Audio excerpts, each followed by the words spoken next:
আজকে বানাবো ট্যাংরা মাছের ঝাল। ফার্স্টে ট্যাংরা মাছটাকে ভালো করে ধুয়ে কেটে নিতে হবে, তার মধ্যে নুন আর হলুদ মাখিয়ে নিতে হবে।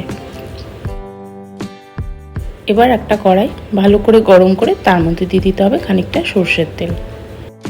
তেলটা গরম হলে আমরা মাছগুলোকে তেলের মধ্যে দিয়ে দেব। এবার মাছটাকে ভালো করে দু সাইডেই ভেজে নিতে হবে। এখানে আমার মাছটা ভাজা হয়ে গেছে, এবার আমি মাছগুলোকে তুলে নেব।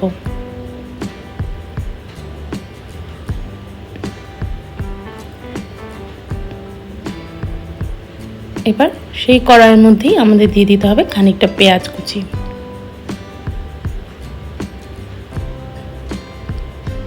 পেঁয়াজটা একটু নরম হয়ে এলে তাতে আমরা দিয়ে দেব টমেটো আর দিয়ে দেবো একটু নুন।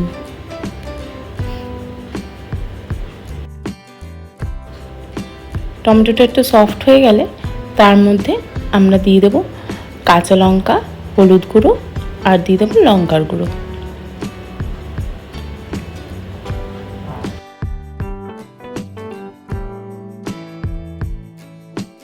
মিক্স করে নিতে হবে।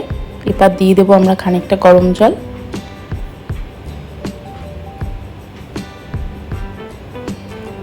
আমাদের মশলাটা কষে গেছে, এর মধ্যে আমরা দিয়ে দেবো মাছগুলোকে।